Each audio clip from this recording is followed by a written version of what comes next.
क्या आज वाकई में रिजल्ट जो है थर्ड राउंड के वो आ जाएंगे या नहीं आएंगे। तो hello everyone, this side Alok Sahu. I am a BTech final year student from NDRI Karnal and आज हम बात करने वाले हैं काफ़ी इंपॉर्टेंट टॉपिक पर। ऑब्वियसली आप लोगों को पता होगा कि आज यानी कि 20 नवंबर को आपके थर्ड राउंड्स के अलॉटमेंट्स आने वाले हैं शाम को 5 बजे के बाद। लेकिन बहुत सारे स्टूडेंट्स मेरे से बार बार एक ही क्वेश्चन पूछ रहे हैं, क्योंकि आईसीआर ने जो पिछले टाइम ऐसी हरकतें की हैं कि ये क्वेश्चन पूछना लाजमी है। क्वेश्चन ये था कि क्या आज वाकई में रिजल्ट जो है थर्ड राउंड्स के वो आ जाएंगे या नहीं आएंगे। तो आईसीआर की पिछली आदतों को देखते हुए हम कह सकते हैं कि आपका जो रिजल्ट है थर्ड राउंड का जो कि आज आने वाला है, मे बी आज ना आए।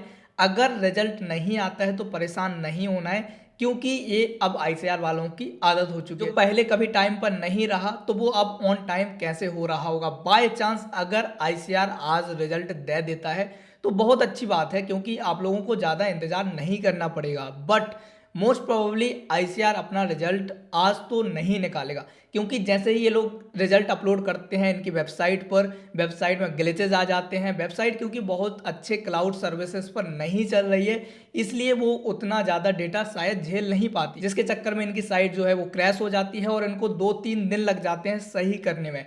तो अगर रिजल्ट नहीं आता है तो परेशान नहीं होना है, बार बार वेबसाइट को चेक नहीं करना है। अगर वेबसाइट मेंटेनेंस मोड में जाती है तो उसके बाद आपका 1-2 दिन लग जाएगा आपके थर्ड राउंड के रिजल्ट आने में। दूसरी चीज, जब भी रिजल्ट आपका आता है हम आपको ऑब्वियसली यहाँ अपडेट दे रहे होंगे ऑन टाइम पर।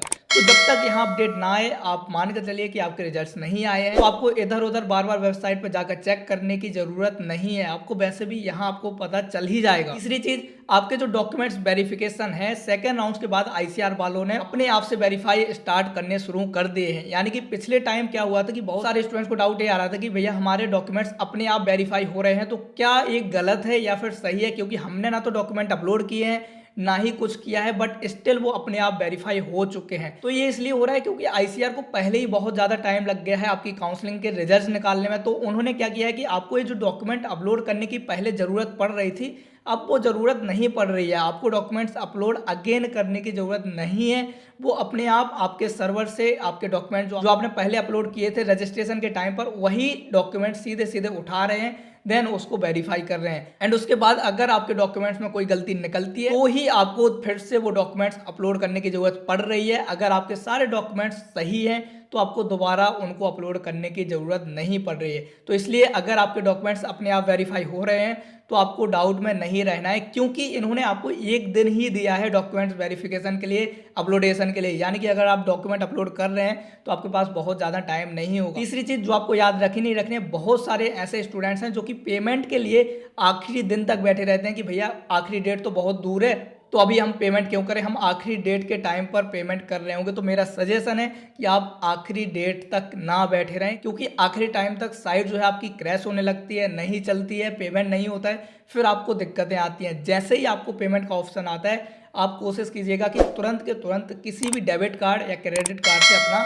पेमेंट कर लें। बाकी ऑनलाइन बैंकिंग जो भी आपका ऑप्शन है उसके थ्रू भी आप पेमेंट कर सकते हैं। तो इन्होंने जो रिवाइज शेड्यूल निकाला था सेकेंड राउंड के बाद, उनके अनुसार आपकी जो काउंसलिंग है थर्ड राउंड की वो 20 से 24 के बीच में खत्म हो जाएगी, as per given by ICR schedule after your second round allotment. तो सीधी सीधी बात है कि आपको बहुत ज्यादा टाइम इन्होंने नहीं दिया है। बट स्टिल अगर फिर से रिजल्ट्स नहीं आते हैं ऑन टाइम पर तो आपका ये जो शेड्यूल है फिर से रिवाइज होगा एंड फिर से डेट्स बदली जाएंगी। बट जैसे ही आपको ऑप्शंस मिलते जाएं, आप ज़्यादा टाइम ना लगाएं। अगर कोई डाउट होता है तो आप हमसे भी हेल्प ले सकते हैं, कमेंट सेक्शन आपके लिए हमेशा खुला रहता है, तो इधर उधर परेशान होने की भी ज़रूरत नहीं है।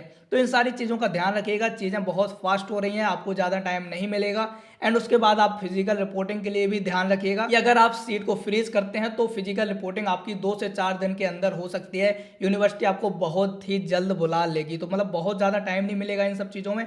तो आपको अपनी यूनिवर्सिटी से भी कांटेक्ट अच्छा रखना है, ताकि जैसे ही आप सीट फ्रीज करते हैं आप अपनी यूनिवर्सिटी वालों से कांटेक्ट कीजिएगा, उनको मेल कीजिएगा कि अब हमें फिजिकल रिपोर्टिंग कब करनी है। तो वो आपको बता रहे होंगे कि आपको फिजिकल रिपोर्टिंग कब करनी है, कब जाना है, कब नहीं जाना है। तो इन सब चीज़ों का ध्यान रखिएगा, तभी जाके आप इजीली पहुंच पाएंगे अपने कॉलेज तक। बाकी अगर कॉलेज से रिलेटेड भी कोई दिक्कत होती है तो आप हमसे हेल्प ले सकते हैं। हमारी पूरी कोशिश होगी कि हमसे जितना भी बन पा रहा होगा आपकी हेल्प जरूर करें। फिर चाहे आप हमसे व्हाट्सएप पर कॉन्टैक्ट करें या इंस्टाग्राम पर या टेलीग्राम पर, जहाँ भी आपसे कॉन्टैक्ट हो सके आप हमसे कॉन्टैक्ट कीजिएगा, हम आपकी ज़रूर हेल्प कर रहे होंगे। तो अभी के लिए इतना यार, बाकी किसी को कोई डाउट होता है आपके थर्ड राउंड के अलॉटमेंट से लेकर या फिर मोपअप राउंड के अलॉटमेंट्स को लेकर, अगर आपको लगता है कि आपको मोपअप राउंड के लिए एक सेपरेट वीडियो चाहिए तो हम वो भी आपके लिए ला रहे होंगे। बट अभी थोड़ा ध्यान से चीजें करिएगा क्योंकि आपके पास बहुत ज्यादा टाइम नहीं है एंड इस थर्ड राउंड के बाद स्टिल आपके पास फोर्थ राउंड बचा होगा। तो आप यहाँ भी सोच समझ कर डिसीजन लीजिएगा कि आपको फोर्थ राउंड का वेट करना चाहिए या नहीं करना चाहिए, या फिर जो थर्ड राउंड में आपको कॉलेज मिलेगा उसको लेना चाहिए या नहीं लेना चाहिए। ये चीजें भी काफी इंपॉर्टेंट होती हैं। तो जो भी डिसीजन आप ले रहे होंगे थोड़ा एक बार सोच समझ कर लीजिएगा ताकि बाद में आपको कोई दिक्कत ना आए। तो अभी के लिए इतना ही यार, बाकी मिल रहे होंगे अगली वीडियो में, तब तक के लिए चलते हैं, बाय।